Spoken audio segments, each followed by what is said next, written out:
study grammar, pronunciation, and in pronunciation there are two classified types, which is the segmentals and suprasegmentals.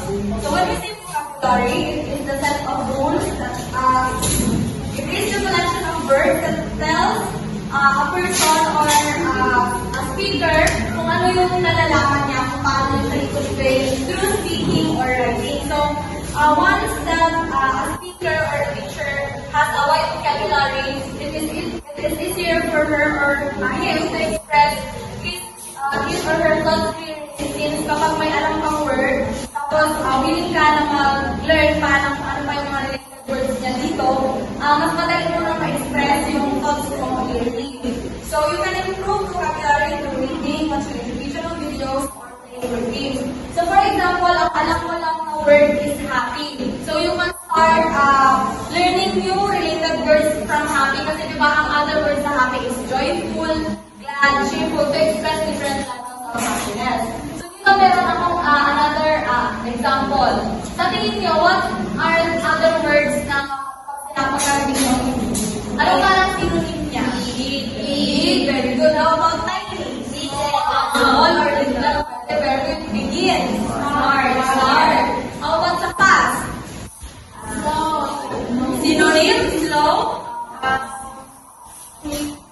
Electric. Very good. Scream. Shout.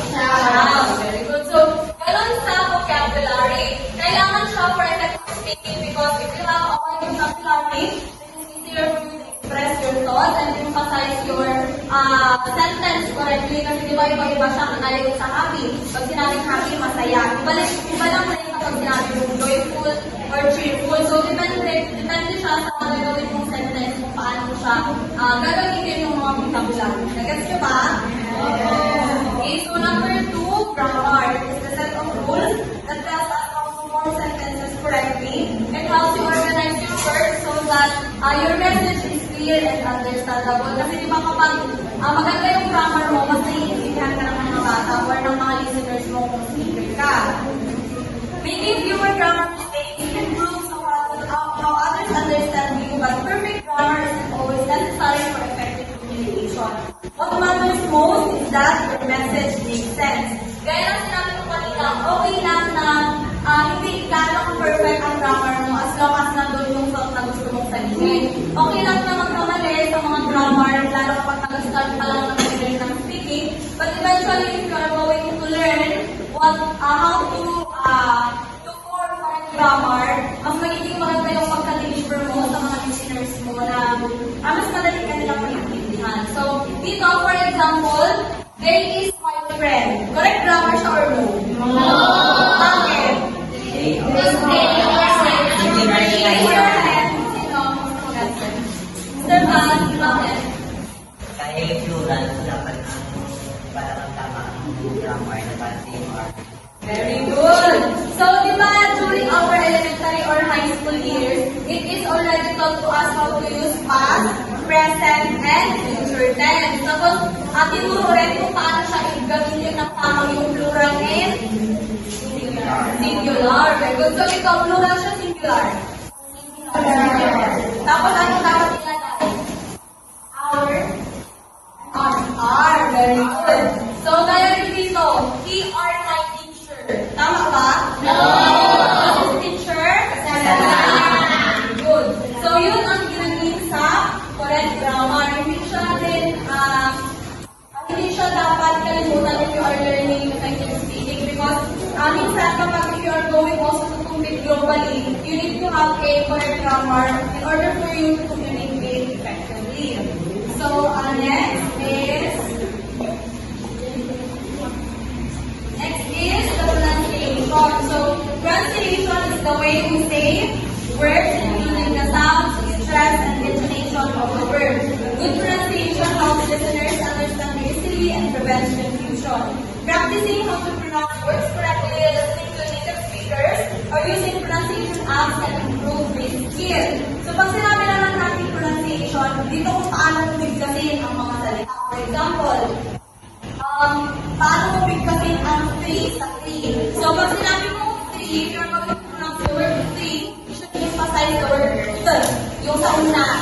Diba? Kaya, kung sabihin mo 3, pag letter T, ang pagbigkas mo, di ba magkaiba na sila ng meaning? Pag sinabi kong tree, ano yung sabihin niya?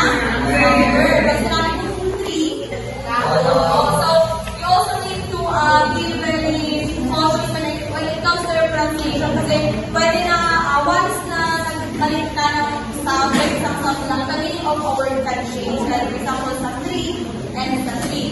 So, dito meron tayong tongue twister. So, can you please read lahat ha?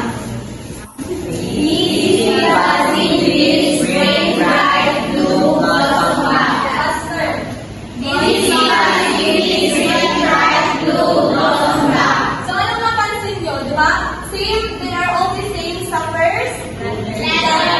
Pero iba-ibang word, but you delivered it with different pronunciation. So, ganun na di-differ paano mo i-pronounce kasi pwede na pag nabalik-baliktad mo yung sound or may mis-pronounce ka lang na sound, pwede mong bago ang isang word. So, the pronunciation is divided into two large categories which are the segmentals and suprasegmentals. So, when you say segmentals, these are the individual sounds of a language. These are the consonants and vowels that we pronounce. So, they are the basic blocks of words and sentences, and using them correctly, you will help others understand what we are saying. Remember that once you mispronounce even a single sound, the meaning of the word can change. Dahil sinabi mo kanina sa tree and sa tree. So, meron ko na example dito. How are you going to read this? Ulit? Anong pinagkaitan nila?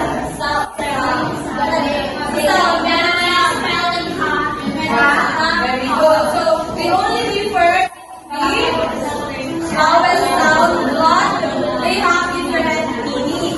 Dito, this is pronounced as cat.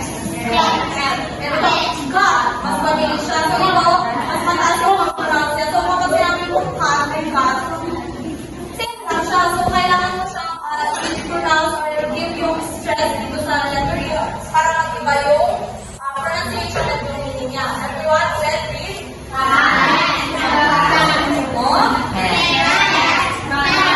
Mabilis. Okay, another example here is sip and sip. Paano siya?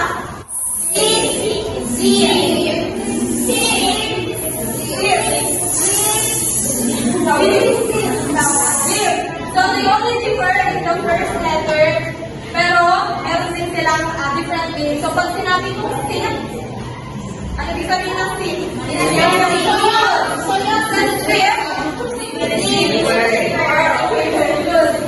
So, naintindihan nyo kung anong segmentals? Okay, so for the last one, the suprasegmentals, these are the features of speech that goes beyond individual sound. So, dito nakafocus naman siya sa stress, intonation, and even ng mga words. So, they make speech sound natural and helps express emotions and emphasize meaning.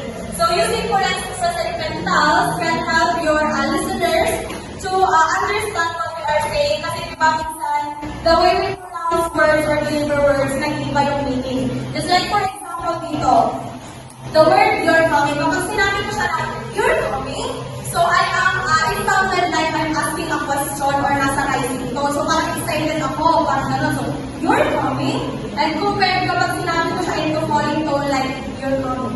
So para siyang statement.